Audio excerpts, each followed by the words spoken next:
Pew, pew, everybody going down. Pew, pew. We got shots fired. What's good? It's the one and only, but what do I know? Boxing coming back at y'all with another one, man. So we got Shakur and Devin Haney going back and forth today. As you guys can see, Shakur posted this picture, or he retweeted this picture. It's going over Devin Haney's resume, you know, washed that, you know, which I can't be lie. I can't lie. Some of it is true. And for y'all that don't know, when they say pedophile over JoJo Diaz was recently involved in an incident where he had sent some type of nude pictures to a girl, a minor or whatnot. So that's why they put pedophile over his, you know, whatever. But anyways, so Devin Haney puts, you know, Michael Benson put Devin Haney and Shakur both ended up at the same party over the weekend. It's claimed Shakur sent Haney a bottle with the message on the board that says signed contract. Devin Haney said, clown-ish Bob J Prince, and I know what.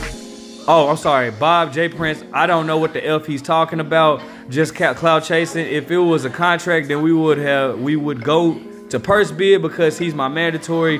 When he really want to fight, tell his promoter. Until then, get off my, what Luda say, please stay off the TIP of my deal.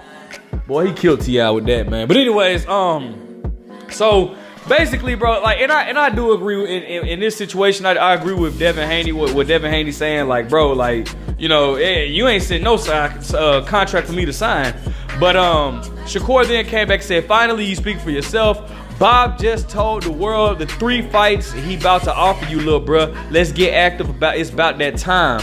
So he was replying to what, you know, Devin Haney was saying. But going back to what I was saying, bro, I agree with Devin Haney on this, because it's like, basically he's saying, bro, how can you tell me to sign a contract that I have not received? You know what I'm saying? I always keep it 100 on this. As much as I like Shakur and it, like I like Shakur, I can't sit here and deny the fact what Devin Haney is saying is true. Like, you can't sit here, don't stop cloud chasing, telling me to sign a contract as if y'all had sent me a contract, but that I've never received, I've never gotten. So, you know, basically Devin Haney is covering himself, which is a good thing, bro. He definitely, because, you know, you don't want people to think like, hey, bro, you ain't send me no contract, bro. Jay Prince then comes in and says, ain't no clowns over here. We want the smoke. Lil homie, keep it real with the people and let them know if you want it or not, because this is hot what we bringing. And for y'all that don't know, Jay Prince is the manager of Shakur Stevenson. He's worked with guys like Andre Ward, Floyd Mayweather, and all that. And this is the party where they were at. You know, Shakur supposedly sent the bottle. Well, actually he did, because it shows it in this video where he says, you know, sign the contract. And again, bro, Devin Haney speaks on it. There you go, right there. As you guys can see, it says sign the contract. And Devin Haney, you know, another amazing or whatever, bro. Meeting. And then, you know, lunch with the legendary himself, Bob.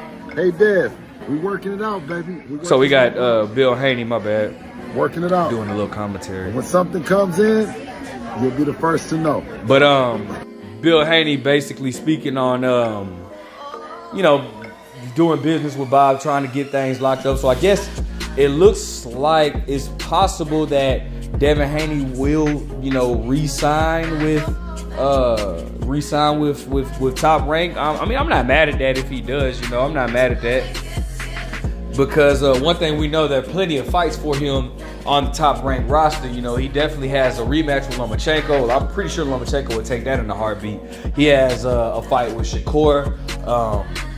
He can move up, and well, like, you know, I mean, I don't know about, well, I don't know what Teofimo is doing. I guess, I don't know if Teofimo's retired or what, but, you know, he could possibly fight the likes of Teofimo at 140. You know, I know he was talking about going to the Regis Prograis route, which would have been good. I'm not mad at that. I think Regis Prograis fights this weekend, as a matter of fact. I'm not mad at that, but I just think that you know, he has. I think we all want to see him fight Shakur, but I only want to see Devin Haney. And this is the thing, but that I didn't really speak on. I only want to see Devin Haney fight Shakur if Devin Haney can make 135 comfortably. And I don't want that to sound like a scapegoat, because, bro, I keep it 100 with all my fighters, bro. I love Shakur. I love Shakur a lot. I'm a big fan of Devin Haney as well. Neither one of them are my favorite fighters at 135, but I'm still a big fan of them. But I don't want Devin Haney to keep killing himself to make 135. I just don't. If he can't make it comfortably, then I would rather him just move up. I don't even want to see them fight at a catch weight, because then, you know, Shakur just moved up to 135. I just don't want any excuses, bro. I don't want there to be any type of leeway for any excuses in the fight, bro. So if he can't make 135 comfortably, bro, I'd rather for Devin Haney to move up to 140, where he can make a lot of noise fighting Tio. Tio looked absolutely wonderful last weekend against Josh Taylor. So I would love to see what Devin Haney can do against that version of Teofimo, and what Teofimo can do against Devin Haney. I just think that makes for an absolute wonderful fight. As far as Shakur goes, I mean, obviously, again, like I said, ultimately, yes, I would love to see Devin versus Shakur, but if Devin can't make 135 comfortably, Shakur has many options. Jermaine Ortiz just, you know, missed weight by a long shot. I heard he was having back problems, though, or whatnot, which is why he missed weight. And for y'all that don't know why, how that would play a factor into him missing weight, well, if you have back problems, you know, you can't really run or do anything, you know what I'm saying? So hopefully he gets that situated. But I like to see Shakur versus, if Devin Haney decides to vacate and move up to 140, obviously for the WB, I think for the WBC, they would schedule 1 and 2, ranked number 1 and 2, to fight each other, which is none other than Lomachenko and Shakur Stevenson. So I would like to see Shakur against Lomachenko. I would like to see Shakur against Jermaine Ortiz. I would love to see Shakur versus Tank Davis. I would love to see Shakur versus Isaac Cruz, even though we're talking about different promotions and different companies. I still think that Isaac Cruz, I feel like Isaac Cruz is like the Marcos Maidana of 135. Not style. Hear me out when I say that. When I say that, I mean I'm not saying he fights like Marcos Maidana, though there are similarities. I'm not saying he fights like Marcos Maidana. What I'm saying is anybody that you put him in the ring with, he's gonna give them problems, and they're gonna have to face some type of adversity to get through it. And I feel like he's the perfect opponent, Isaac Cruz. I feel like he's the perfect opponent just to see how good Shakur is. I was talking to a close friend of mine, and he was saying that he's a big fan of Shakur, but there's still questions about him because we have yet to see Shakur face adversity. Now that shows how good Shakur is, you know, because he hasn't been pushed to the point to where he's had to face any type of level of adversity. We've seen Devin Haney have to face adversity in his last fight against Lomachenko. Many people thought that he lost. I thought it was a draw. I had it a draw. But we did see him overcome adversity. So we, you know, and that's how you determine how good of a fighter really is. You know, it's no matter what. You can't name me not one legend that didn't have to overcome adversity. You know what I'm saying? So, but that just goes to show how good Shakur is, right?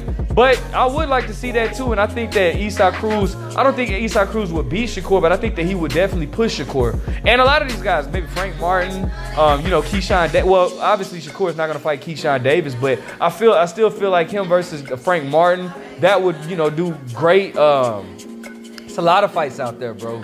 A lot of fights out there that I would like to see if these two cannot fight each other. But ultimately, yes, I would love for these two to fight each other, man. These two have history with each other, and actually one of my favorite sparring sessions to watch. One of them was Gerald McClellan. The first one was Gerald McClellan versus James Toney. But one of my favorite sparring sessions ever is Shakur versus Devin Haney. That was just a wonderful, just a display of pure talent. You know what I'm saying? Just a display of just pure talent, bro. And we got to see it on both sides. Both of them, you know, you got to see. I think Shakur, the version on YouTube that you see now, you know, it's not the full version. Because the full version, it shows where Shakur actually was getting the better of Devin Haney. But still, bro, that was a very good session to watch, bro. I really appreciated that. But, you know, so, I mean, I don't necessarily... Neither fighter is really known for having pop in their punch, so I don't think it would be a knockout. I think it'd just be a chess move, and I honestly, I wouldn't make any predictions right now. I don't think I would make any predictions right now. However, it's a fight that needs to happen or whatnot. But anyways, man, let me know what you guys think. Who would you pick to win in a fight between Shakur and Devin Haney if they can't fight each other? Who would you like to see them fight next? Like, comment, subscribe. But what do I know?